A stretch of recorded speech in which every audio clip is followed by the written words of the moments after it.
Hey guys, what is up and welcome to yet another FIFA 17 career mode experiment. In this experiment, as previously requested by a subscriber, I'm basically in this experiment we're seeing Real Madrid and Barcelona could fare without their attacking trios. Real Madrid, Benzema, Bale, Ronaldo, and Barcelona obviously Messi, Neymar, Suarez. So either way, I'll be taking control of Real Madrid for this. But obviously this is so far the main lineup for the team without them, but we're going to make a change or two to that. Alright, so this is going to be the team that we run with. So obviously it's much weaker attacking based, as it's a front three of James Rodriguez, Alvaro Morata, and Lucas Vazquez. Midfield trio of Cruz, Modric, and Isco. And then we got Marcelo at left back, Ramos in center defense, Pepe in the right center back position, Dani Carvajal in the right back position, and then Keylor Navas in goal. So you may be wondering, why are we in the team sheet section? Well, the thing is with controlling Real Madrid is the fact that you can't check all the different squads. So what I'm going to do is go to Barcelona. I'm going to show you their lineup at without Messi, Neymar, or Suarez. Then this is going to be the best Barca lineup without Messi, Neymar, or Suarez. Denis Suarez, Munir, and Arda Turan up top. Rakitic, Busquets, and Iniesta in the midfield. Then Jordi Alba, Javier Mascherano, Piqué, and Sergio Roberto the backline, with Ter Stegen goal, and key player on the bench would be Andre Gomes. Either way, it's time to take this two teams, obviously, as I'm controlling Real Madrid. However, we are going to be going to January and seeing how both of the teams have done. We'll see you then.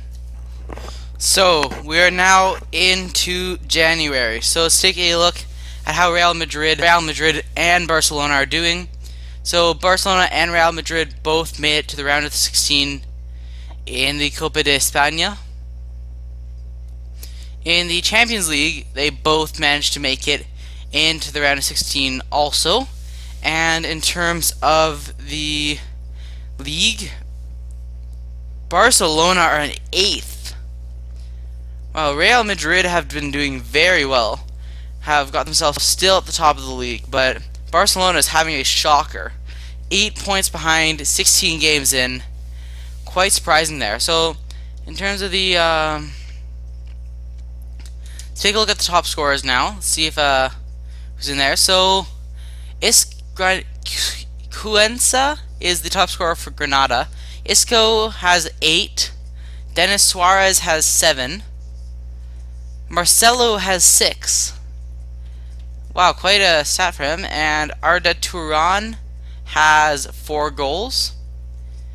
In terms of the Champions League, Modric has 5 goals, Isco has 4, and Andre Gomes has 3. Then in terms of Copa de España, Isco has 2, so Isco's been on very good form. But let's take a look specifically at the squad of Real Madrid, see who's grown so far. But overall, it's been solid. Since I'm controlling them, the only change I'm going to make is probably putting Varane in for Pepe. But other than that, this team has been very solid. Good growth from Isco and James Rodriguez. Asensio has played a very key role this season. And Kiko Casilla has, unfortunately, not played any role. But they got a bunch of youngsters who are actually now getting a chance due to the fact that MSN aren't there. But someone who I want to bring back, I think, is Diego Llorente, because we could use him. Yeah, I'm going to bring back Borja Mayoral and Diego Llorente, because Real Madrid could use both of those in the lineup, because they do not have enough center back depth. But yeah, that's really it for the squad report. However, to add to the squad depth, Mayoral is going to replace Mariano. And then Llorente is going to go on the bench. Actually, you know what? We probably need Llorente more. Yeah, whatever.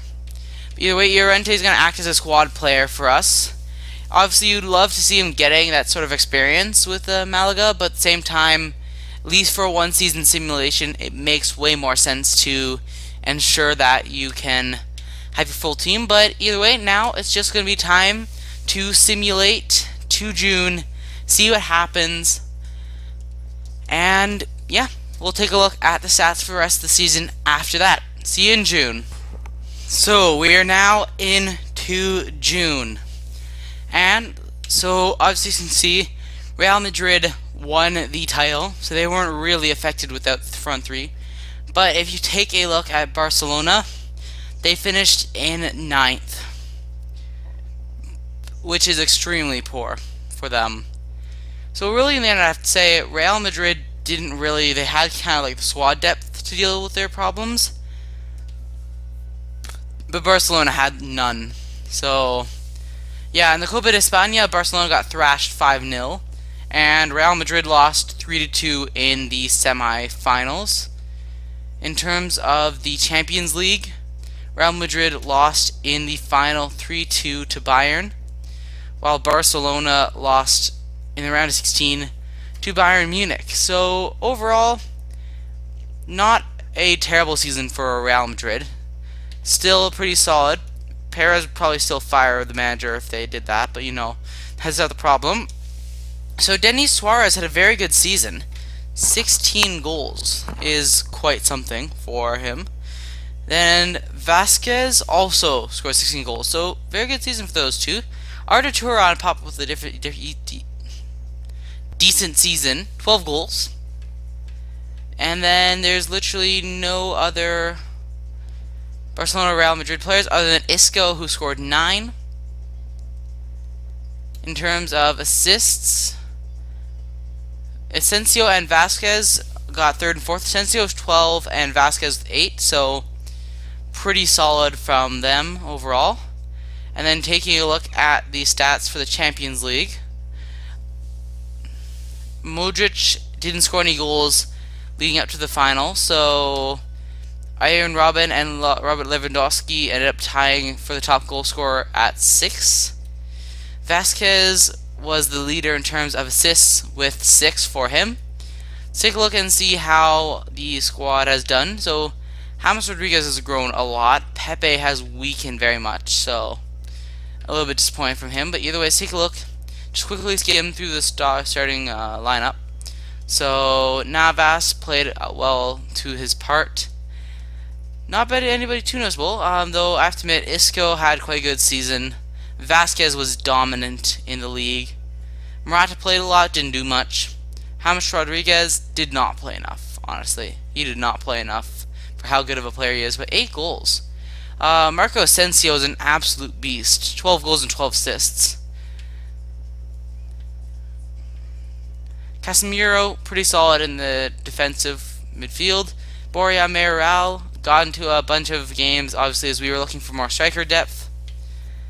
And there were a lot of the squad is a bunch of youngsters, to be honest with you. Odegaard played decent. Mariano got 2 goals in 24 games, which is not very good. Llorente ended up getting into about, say, 4 or 5 games, which is perfectly fine. Then Fabio Contrao somehow got in 28 games, but I suppose that's what happens when you lose a lot of your depth. And in terms of people on loan, decent enough performances. And yeah, let's take a look maybe quickly at the Barcelona team. So let's take a look here. So in terms of goals, so Denis Suarez and Arda Turan were the highest goal scorers. It looks like they acquired Kelechi Iheanacho during the season, so that's probably a good signing given their lack of depth. But 7 goals is not that bad at all in reality.